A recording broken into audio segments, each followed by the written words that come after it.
never hear a thing with these headphones.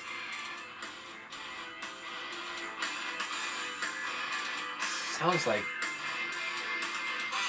Oh.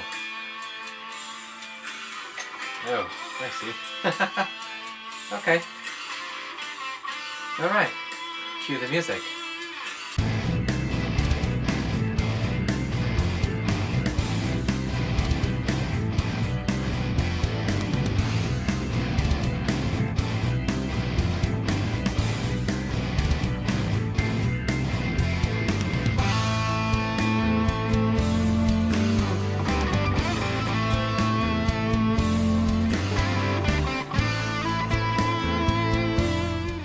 Okay, so welcome to episode 3 of Music is a Journey. Spring break is over. I haven't been off. The kids have been off for the last 2 weeks, so I couldn't do any recording because it gets kind of noisy around the house when you have 2 kids who keep fighting about stuff all the time. But anyway, we are back and we are continuing on episode 3 with our Colin Tench connection. If you've seen episode 1, you know we talked about Colin Tench, the fabulous guitarist who very sadly passed away at the end of December. Episode 2, we talked about some of the people he has collaborated with. He had collaborated with, and we are continuing that here in episode 3, and we are going to start with an English keyboard player and composer, Steve Gresswell.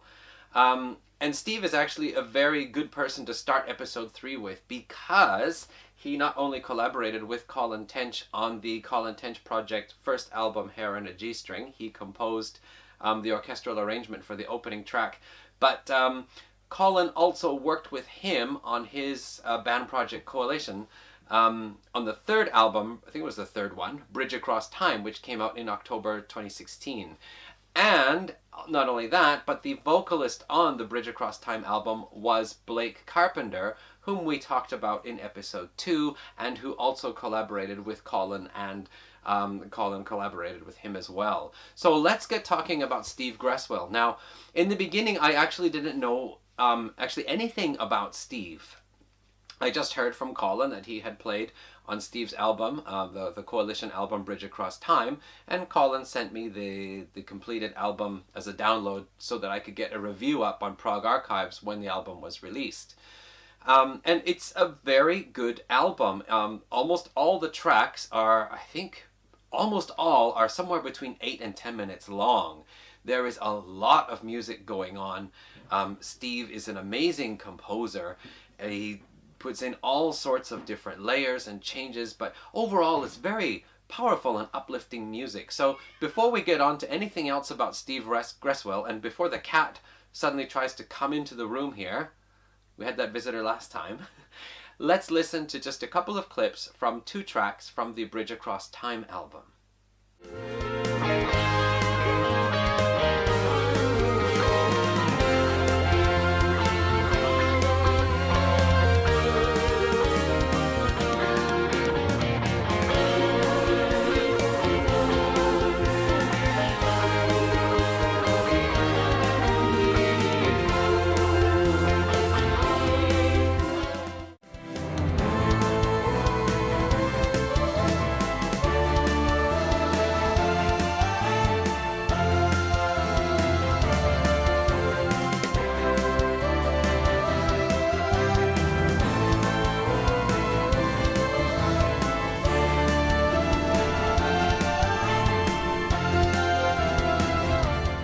Okay, so Steve Gresswell. I didn't really know anything about Steve except for that he had worked together with Colin Tench. And I was just going to introduce the 2 songs which you just heard and then move along. However, as I started to research on the internet more and more about Steve, I found he has got quite a lengthy resume. And actually what I was going to do, I had in mind, I was going to hold up a little piece of paper like this and do some gag where I say, oh, I've got some notes on Steve Gresswell here. And then with a little bit of video editing, the notes were going to magically become a deck of cards. Now, the deck of cards was actually not such a bad idea, though, because I found that there was so much information about Steve on the internet that if I had taken a deck of cards and written one item of information on each card, I could have easily filled up a deck of 52. I'm going to tell you a little bit about that now, so you can find out who Steve Gresswell is too. He started in 1970 in a band called Justin Cans, and he was only 15 at that time. Later on, he was involved in a band project called Jippo, which always reminds me of the movie Snatch, because they referred to the gypsies as Jippos. And in 1977, he started his own band, Scorpio. There was also mention of a band called the SG Band, and I was thinking, okay, he did Scorpio, so SG might be Scorpio Gemini Band? No, it must be the Soylent Green Band. But of course not, it's the Steve Gresswell Band. Now, exactly when that happened, I'm not sure, but by the time we get to the 1980s, we find in 1984, Steve collaborating with David Byron, formerly of Uriah Heep at the time, the late David Byron, unfortunately.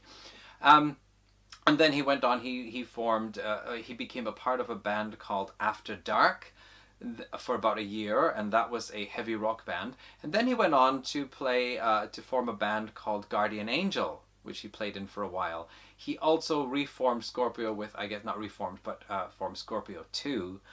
And by 1992-93, he formed Coalition, and by 1996, Coalition had recorded its first album.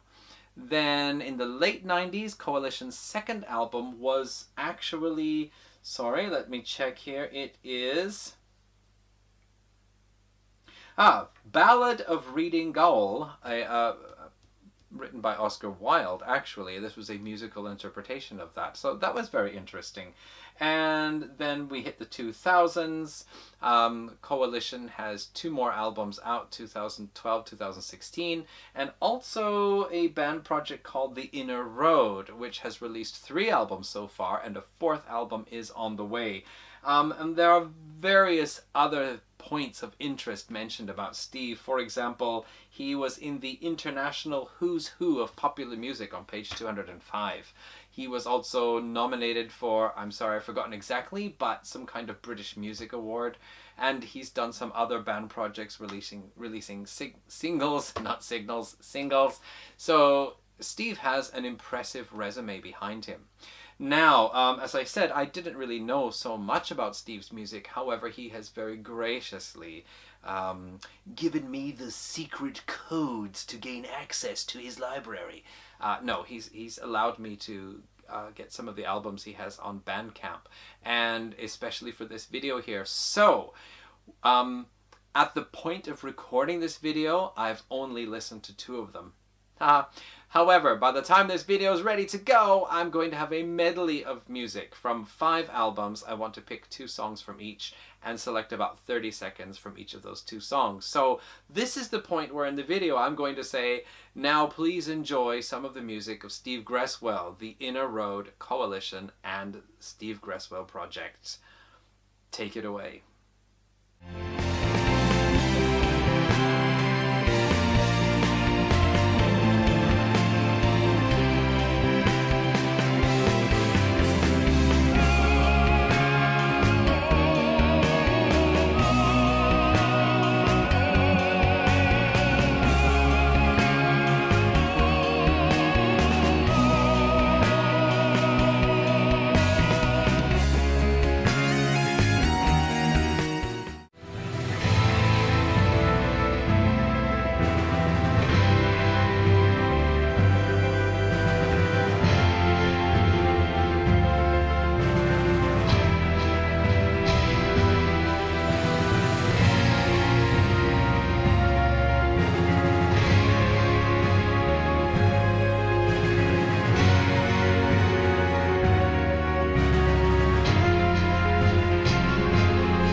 our second man of music to feature today is Marco Ragni. Let's introduce Marco Ragni.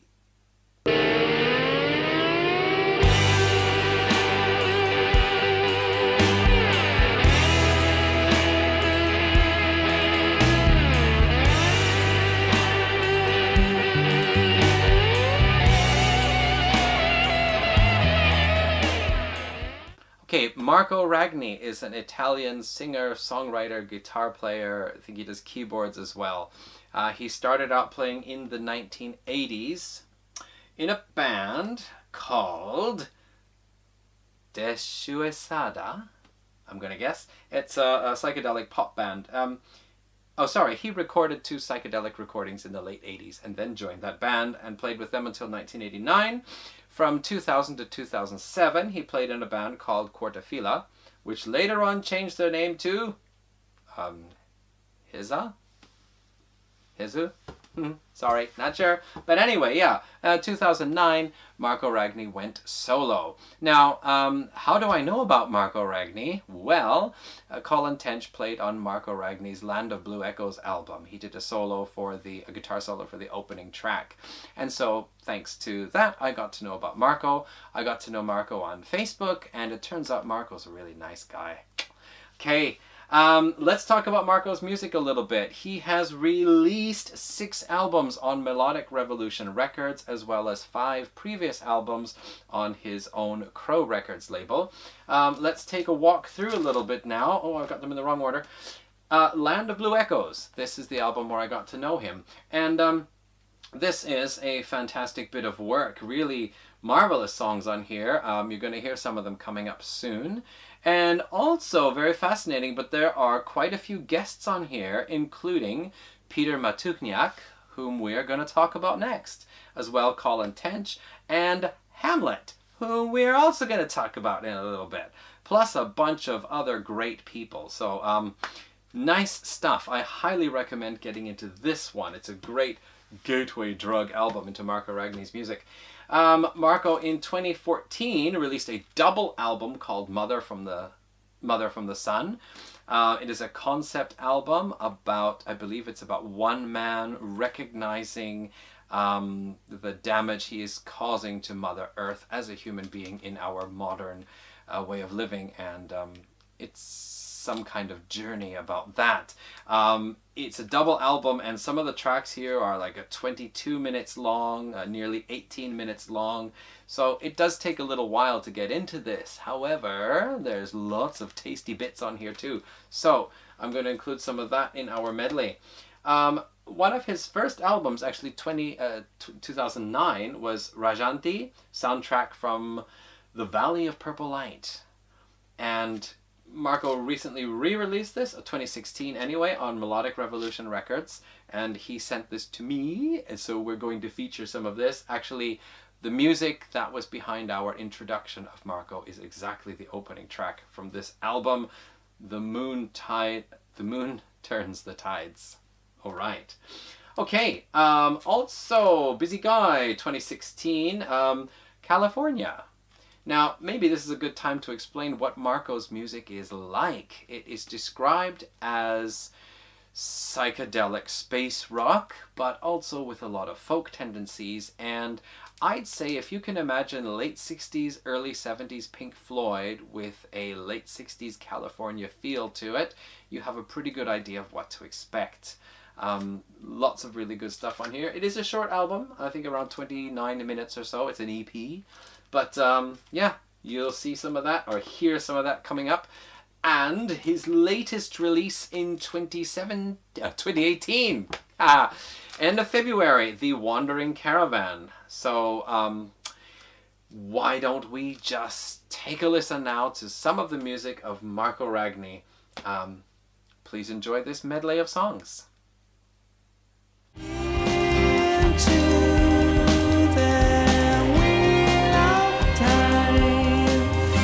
Just